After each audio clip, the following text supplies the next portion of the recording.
अब हम लोग चूज़ द करेक्ट वर्ड। तो चूज़ द करेक्ट वर्ड होता क्या है बेसिकली कि सेंटेंस दिया रहेगा, उसके बीच में कोई प्रीपोजिशन, कंजक्शन या इंटरजेक्शन भरना है जो सेंटेंस के लिए सबसे सूटेबल हो। अब मैंने 3 टर्म का यूज़ किया, प्रीपोजिशन, कंजक्शन, इंटरजेक्शन। तो ये होता क्या है, तो पहले वो देख लेते हैं प्रीपोजिशन, कंजक्शन, इंटरजेक्शन क्या होता है। प्रीपोजिशन होता है इट इज़ अ वर्ड और phrase that is use before a noun और pronoun to show place, time, direction etcetera. यानी प्रीपोजिशन एक ऐसा शब्द है जो कि किसी नाउन और प्रोनाउन के पहले लग के, पहले बाद में नहीं, सेंटेंस दिया इधर पहले नाउन नहीं, इधर इसके पहले नाउन और प्रोनाउन के पहले लग के टाइम, प्लेस, डायरेक्शन शो करे। एग्जाम्पल क्या होता है, इन, फॉर, टू, आउट ऑफ, ये सारे प्रीपोजिशन की एग्जाम्पल्स होते हैं। अब प्रीपोजिशन हो गया, कंजक्शन पे चलता है। कंजक्शन क्या होता है, a word that is use for joining other words, phrases और सेंटेंसेस। यानी कि अगर कोई सेंटेंस दिया है बीच में खाली है, तो a word which is use to join two sentences, यानी कि ऐसा वर्ड कि इन दोनों सेंटेंस को जोड़ दे, इन दोनों सेंटेंस को जोड़ दे और मीनिंग निकाल दे। तो इस ऐसे में एग्जांपल क्या होता है, एंड, बट, और क्या होता है, ये सारे होते हैं कंजक्शन। इंटरजेक्शन क्या होता है, अ वर्ड और phrase that is use to express surprise, pain, pleasure etcetera. यानी कि जैसे हम करें अरे वाह इंडिया जीत गया, तो ये क्या हो गया, एक इंटरजेक्शन हो गया। अगर हम कह रहे हैं कि हुर्रे आज हमने बहुत मज़े किए, तो हुर्रे क्या हो गया, एक इंटरजेक्शन हो गया। यानी कि कोई ऐसा चीज़ की जो हैप्पीनेस, सॉरो, पेन डिफाइन करे, वो क्या हो जाएगा, इंटरजेक्शन हो जाएगा। इसके एग्जांपल्स क्या हो जाएंगे, ओ, हुर्रे, वाओ, ये सब इंटरजेक्शंस हो जाएंगे। तो हमें यहाँ पे सूटेबल वर्ड पता करना है इस वाले सेंटेंस में। क्या करना है,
अब जैसे हमारे पास यहाँ क्वेश्चन है, ही विल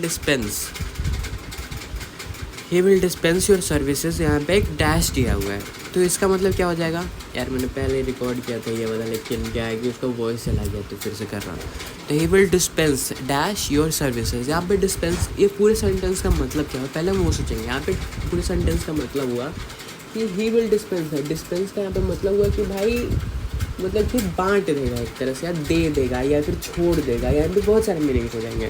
तो ही विल डिस्पेंस, यहाँ पे जितने भी ऑप्शन है उसका सबका अलग, रुकिए ना, यहाँ पे सबका अलग अलग मीनिंग है। जैसे कि यहाँ पे ऑफ का मीनिंग हो गया है निकलना, यहाँ पे ओ डबल एफ का मीनिंग हो गया बांटना, ऑन का मीनिंग हो गया आश्रित, विद का मतलब हो गया उसके साथ। तो यहाँ पे कहने का मतलब है कि he will dispense dash your services, सबसे सूटेबल कौन सा लग रहा है।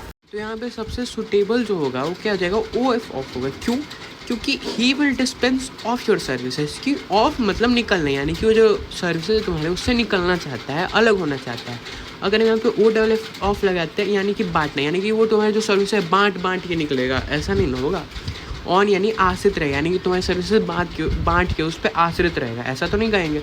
विथ उसके साथ, यानी कि तुम्हारी सर्विसेज जो होगा दे के उस पर उसके साथ रहेगा, ऐसा तो पॉसिबल नहीं लग रहा है। कोई भी कहीं से मैच ही नहीं कर रहा है। सबसे ज़्यादा क्या मैच कर रहा है? ऑफ मैच कर रहा है, यानी कि प्रीपोजिशन मैच कर रहा है।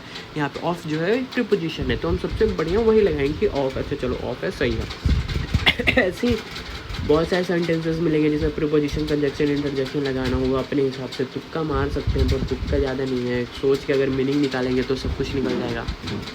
बस एक और एग्जांपल है, जैसे she dash sang well dash played the sitar very well. ठीक है, अब हमारे पास ऑप्शन दिया, also A, no sooner than, not only, but also, try to, and also. तो अगर हमें कुछ नहीं आ रहा है तो हम एक काम कर सकते हैं ना, सारे वर्ड्स को वहाँ रख के ट्राई कर सकते हैं। तो चलो ट्राई करते हैं। सी ऑल्सो सैंग वेल, चलो यहाँ तक तो सेंटेंस सही लग रहा है। अब सी ऑल्सो सैंग वेल, यहाँ पे ए आ जाएगा तो मैच करेगा? नहीं, सेंटेंस मैच नहीं करेगा, कभी मैच नहीं करेगा। चलो अब दूसरे पे जाते हैं। ये तो चलो एक ये वाला तो ना हो गया। She no sooner sang well than played the sitar very well. अब नो सूनर का मतलब क्या होता है कि बहुत जल्दी, नहीं जल्दी नहीं गाया। ठीक, तो ये भी मैच नहीं कर रहा, चलो ये भी एक हट गया। अब चलो ये दो को बचा, 50-50 चांसेस है, तुक्का मारेंगे तो चलो 50% तो सही होने का चांस है, दो तो हमने अलग कर दिया। अब चलो यहाँ नॉट ओनली रखते हैं। She not only sang well but also played the sitar very well. अरे भाई ये दोनों तो एकदम, नॉट ओनली सैंग वेल, ये दोनों तो मैच कर रहा है। अब चलो ये देखते हैं। She try to sang well and also played the sitar very well. अब इन दोनों में कन्फ्यूज़न हो गया भाई, ये दोनों मैच कर रहा है, ये दोनों में से लगाएंगे कौन सा? अब जो दो बचे पॉइंट्स हमारे, इसमें अब हमें थोड़ा ग्रामर लगाना पड़ेगा, सेंटेंस को देखना पड़ेगा कि भाई कौन से टेंसेस में है, क्योंकि दोनों तो सुटेबल बैठ रहा है। अगर ऐसे केस में सुटेबल बैठे तो हमें सेंटेंस देखना पड़ेगा। अब सी सैंग वेल है, ठीक है, और यहाँ पे क्या है? ट्राई है। अगर यहाँ पे ट्राइज रहता है, सी ट्राइज टू सैंग वेल, तब यहाँ पे फिट बैठता ही है। ठीक है, जैसे कि अगर किसी के साथ पास्ट टेंस लग जाए तो उसके साथ वर्ब की 5th फॉर्म लगती है, हमें पहले से पता है, या फिर 3rd फॉर्म लगती है। तो यहाँ पे 3rd फॉर्म है ना, 5th फॉर्म है, तो ये भी एक ऑप्शन गलत हो गया। तो हमारे पास बचा कौन सा? सिर्फ ये एक ऑप्शन। तो हमें पहले 4 में से 3 ऑप्शन एलिमिनेट करने में सोचना पड़ेगा, तो हमारे पास एक ऑप्शन बचेगा। ऐसे सोचेंगे कि चलो ये ऑप्शन करेक्ट है, इसको मार देते हैं, तो ऐसे नहीं होगा। तो यहाँ पे क्या हो जाएगा? Not only sang well but also played the sitar very well। ये एक सुटेबल सेंटेंस बन गया हमारे पास।